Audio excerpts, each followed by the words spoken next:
Hi, everybody. We'll get started with Buddy shortly. Just let this populate. That's Buddy's favorite word. Happy last day of summer camp. Raise your hands if you have a question. And we will start, as tradition, with Thomas Harding. Thomas, go ahead. Okay, buddy.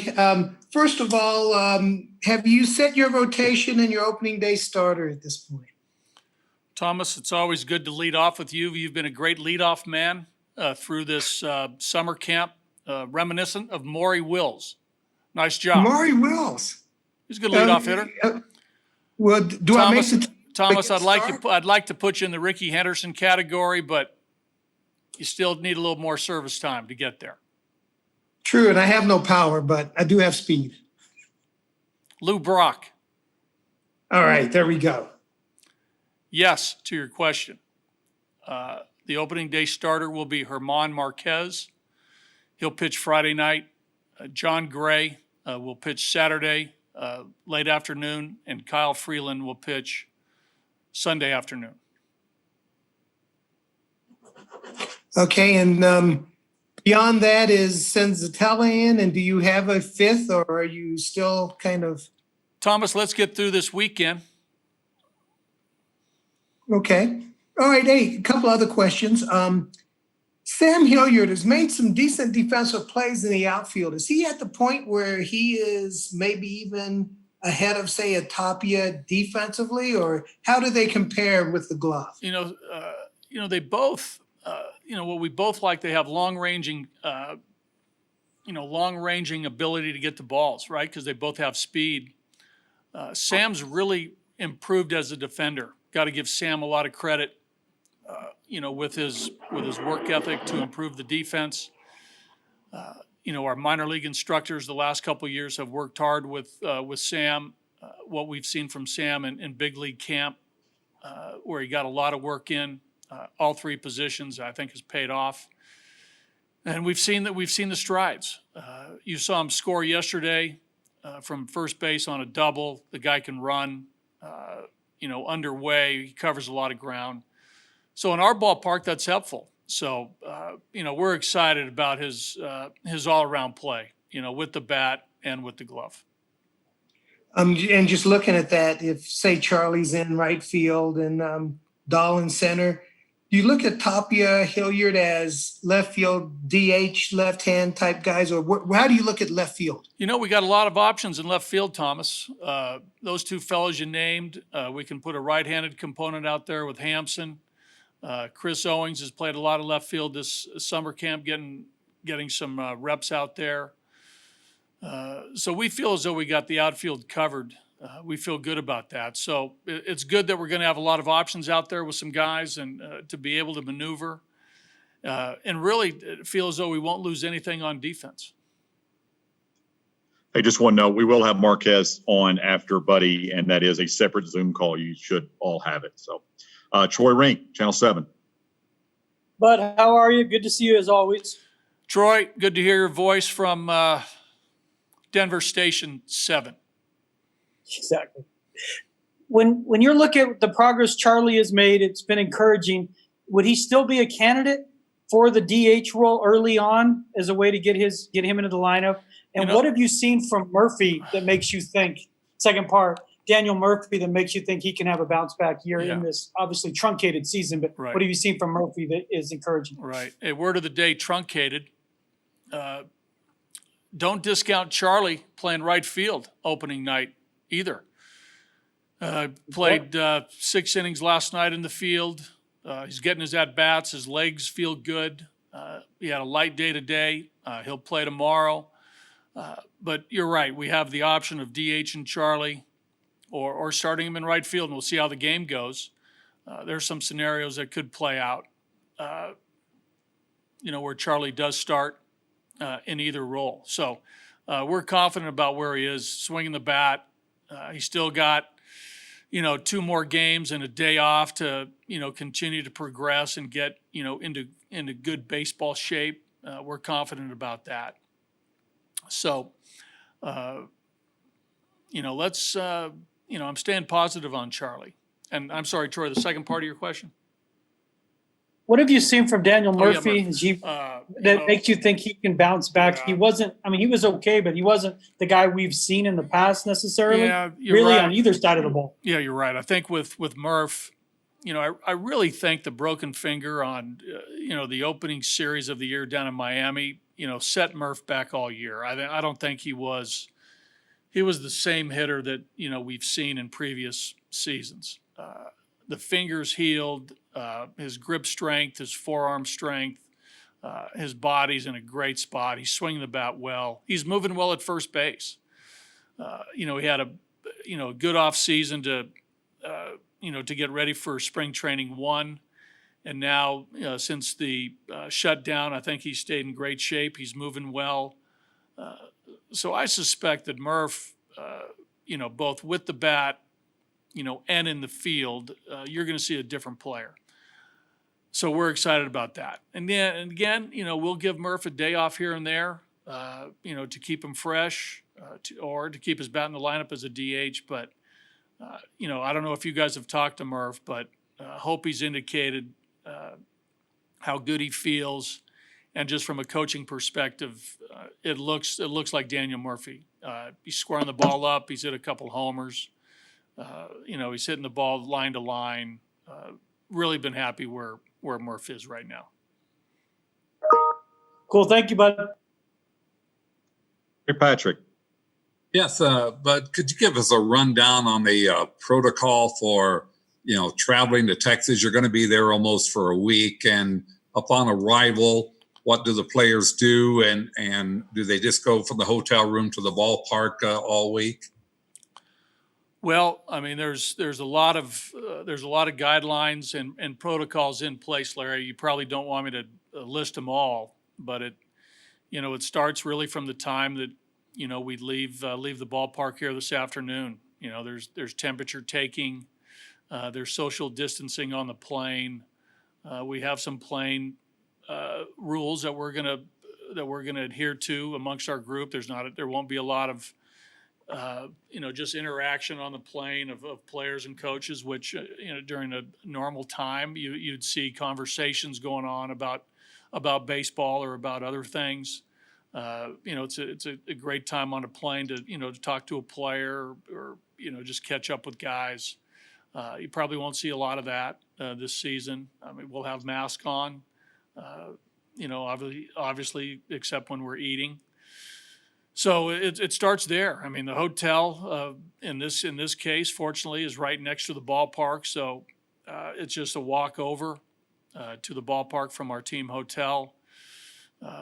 We have some dining restrictions and guidelines that we're going to follow in and around the hotel. There'll be some private areas for the team.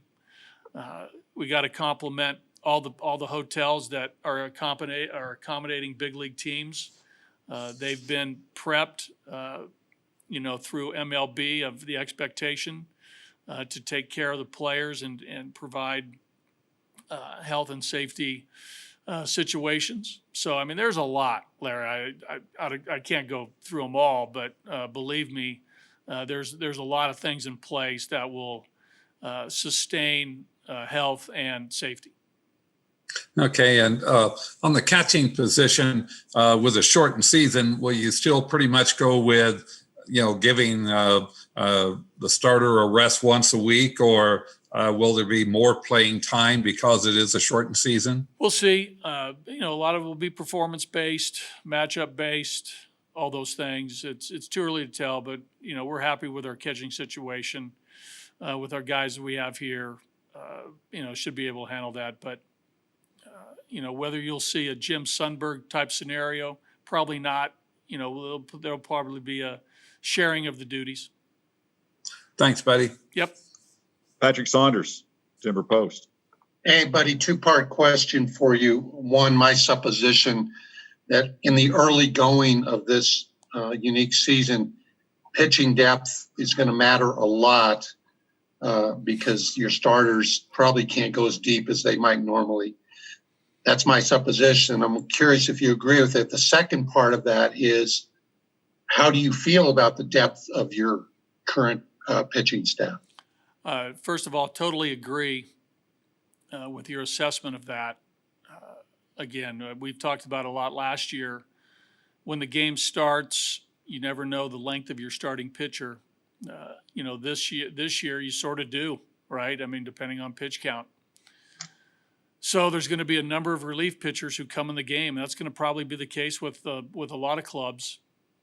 And to win a game, you're going to need performance from the guys who come in. And that's, something we addressed last year, right? When we talked about our games post-game and we talked baseball, you need consistency of performance of the guys who come in the game. If guys pitched well, a team usually wins. If you have the inconsistent, one guy pitches well, the next guy pitches poorly, the next guy pitches well, the next guy pitches poorly, it's usually a loss. So, we need that out of our pitching staff that, we have, whether it's 14, 15, 16 guys to start, that a lot of those guys are throwing well and they're dependable and they're putting up zeros.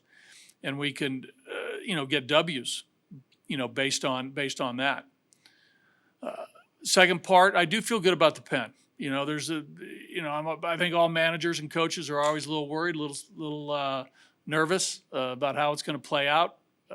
But I like where we are health-wise. I like how the guys' stuff are, with the exception of Scott Oberg, where that this back is still, that's going to be a 11th hour decision on Scotty.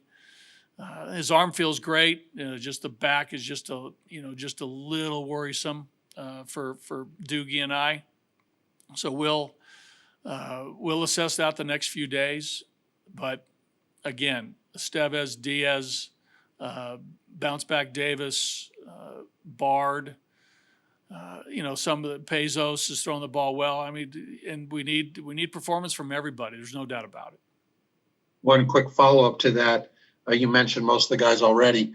Do you feel like you have the versatility you're going to need for this season? In other words, a combination of guys who can go in and clean up an inning if they need to, guys who could give you a full inning, 2 innings, Sure. et cetera. Well, when the season starts, we'll have some length out there in the bullpen with some starters who are going to make the team. We feel as though we have some 1+ guys, and we feel as though we have some 1-inning guys who are going to be able to go back-to-back and pretty resilient arms. So I do think we have the flexibility. The 3-hitter minimum comes into play now too. The specialization reliever is, maybe not as functional as before, obviously. But again, I mean, you might have those innings with 2 outs and you take a shot on, one guy to get one guy out, and hopefully it happens, and, you can remove him if you need to. So this will be I think I'm looking forward to, the new strategy of the 3-hitter minimum. I'm looking forward to the DH and how we use our bullpen. I think that was a good idea this year.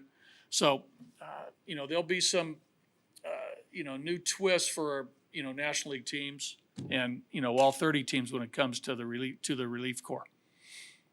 Thank you, buddy. Okay, last question back to Thomas Harding.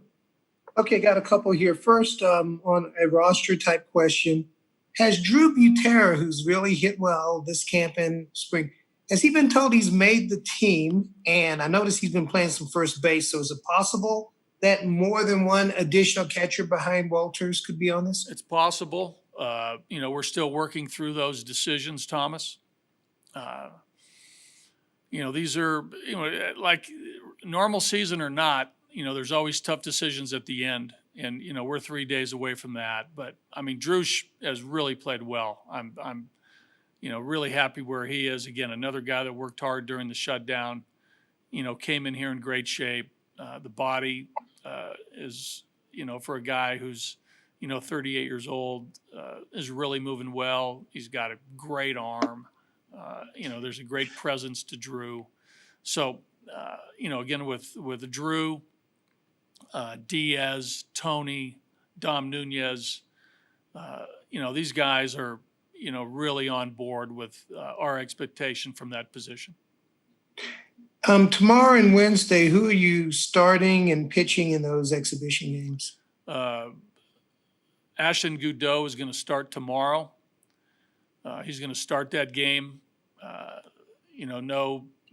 Can't tell you how many innings he's going to go. We'll figure that out. We have a number of guys who are going to pitch tomorrow, and Sensatella is going to pitch Wednesday.